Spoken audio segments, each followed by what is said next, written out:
You know, generally the guys who are the quietest are the toughest.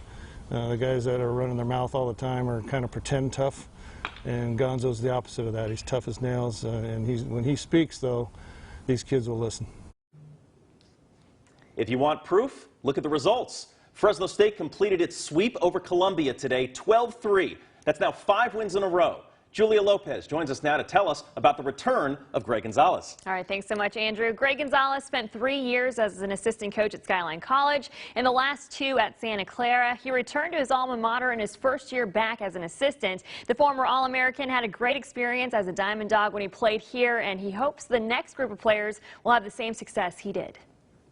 The Diamond Dogs have welcomed a new but familiar face to the team this season. A little different view than being on the mound, being at first base, but it's great. Greg Gonzalez, All-American pitcher turned first base coach, is happy to be back at his alma mater in a new role. The Thursday night dinners, being out here with the guys, having the same practices, hearing the same Batesville speeches for the 5th, 6th time. It's been really good, and really happy to be back. Unfortunately, Gonzalez doesn't have any eligibility left to join the pitching staff, but head coach Mike Batesville is excited to have him on his coaching staff to work with the pitchers. Gonzo was one of the best pitchers to ever pitch in this program. The confidence that he brings and the ability that he brings, you got to know how to pitch. To do that, it's more than just stuff. You know how to pitch, too, and that's why we wanted to bring him back.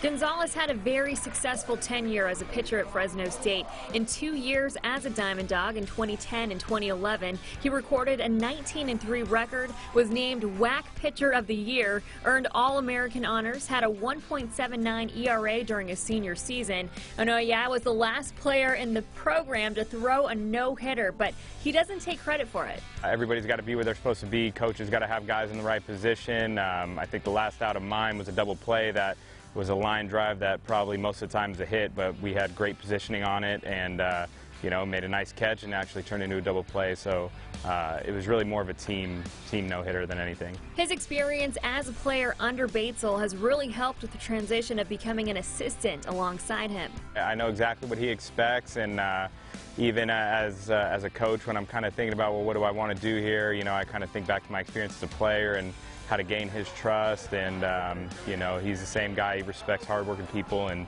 just kind of making sure you're doing what you're supposed to be doing, and making sure that your job is done and to a high standard. And the standard of what being Bulldog born, Bulldog bred means a lot to him. There's such a reputation and a tradition with being a Bulldog baseball player that very proud of that, and I take that with me everywhere I go and make sure to mention it to people when I can. When they ask me where I played, I make sure that they know that I was a Fresno State Bulldog, and very proud of that.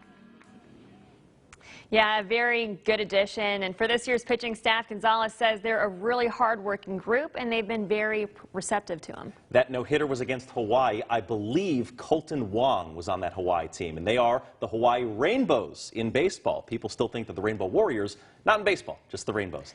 Thanks very much, Julia.